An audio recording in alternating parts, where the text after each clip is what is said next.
अब मैंने कराना है क्वेश्चन में 22। क्वेश्चन में 22 अब ज़रा देख लेते हैं इसमें क्या बातें हो रही हैं। देयर आर 10 स्पैनियल्स, ठीक है भाई, 10 spaniels, 14 retrievers, 6 poodles are a dog show, ठीक है। 7 dogs are selected to go throughout the final. बेटा 7 की सिलेक्शन है, ठीक है। फिर how many selection of 7 different dogs can be made if there must be at least 1 spaniel, at least 2 retrievers, at least 3 poodles। चलो एक काम करते हैं हम लोग, हम इनको ऐसे कर देते हैं, स्पैनियल्स, स्पैनियल्स, फिर रिट्रीवर्स एंड पूडल्स। कहानी क्या है, कम से कम एक स्पैनियल हो, कम से कम एक स्पैनियल आउट ऑफ 10, ठीक है भाई। मैं एक काम कर लेता हूँ, अगर फ़र्ज़ करें एक स्पैनियल रखा, ठीक है, मैंने 3 रिट्रीवर रख दिए, ओके, 3 रिट्रीवर रख लिए और 3 पूडल रख लिए, तो 7 हो गए ये। कितने स्पैनियल्स हैं टोटल? 10 हैं। 10 में से एक स्पैनियल आ गया। कितने रिट्रीवर हैं? 14। 14 में से 3 रिट्रीवर आ गए। और कितने पूडल्स हैं? 6। 6 में से 3 पूडल्स आ गए। और मैं ये भी तो कर सकता हूँ कि एक ही स्पैनियल रखूँ, ठीक है, रिट्रीवर के ऊपर 2 की थी और इस पर 3 की थी ना, तो मैं एक काम करता हूँ, रिट्रीवर 2 रख देता हूँ और पूडल्स 4 कर देता हूँ, ठीक है, 1 2 4 हो जाएगा। तो 10 में से एक स्पैनियल, 14 में से 2 रिट्रीवर, 6 में से 4 पूडल्स, और भाई मुझे 7 करने ना, तो मैं यहाँ पे 2 2 3 भी कर लेता हूँ, 2 स्पैनियल्स कर लेता हूँ एटलीस्ट, है ना, 2 रिट्रीवर कर लेता हूँ और 3 पूडल्स। पूडल्स का मिनिमम काउंट 3 चाहिए। तो ये क्या हो गया, 10C2, 14C2, 6C3। चलो भाई, अब इन सबको कैलकुलेट करना एक काम है भाई। 14C3 मल्टीप्लाइड बाय 6C3, या 72,800 to 800। फिर 10 इंटू 14C2 इंटू 6C4, 13650। और फिर हमारे पास 10C2 into 14C2 into 6C3, 81,900। Okay, इन सबको फिर ऐड करना है हमने।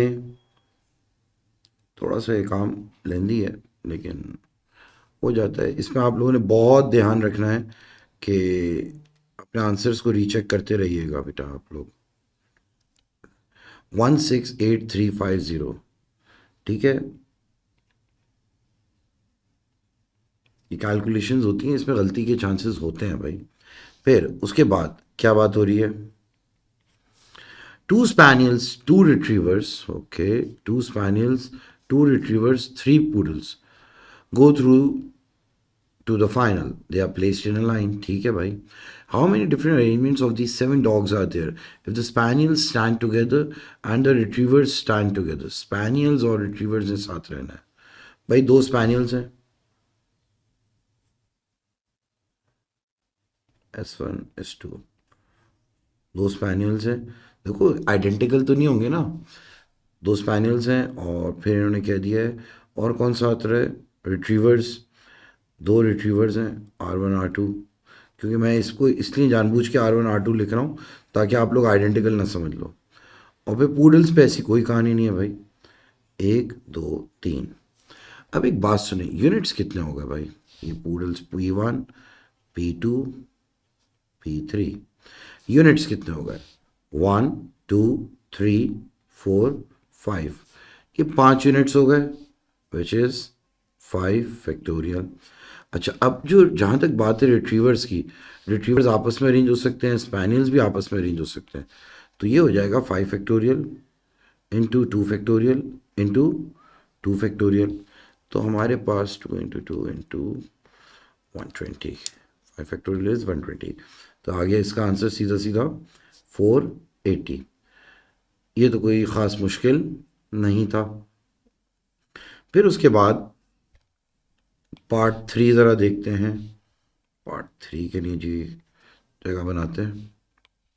How many different arrangements of these 7 dogs are there if no poodle is next to another poodle?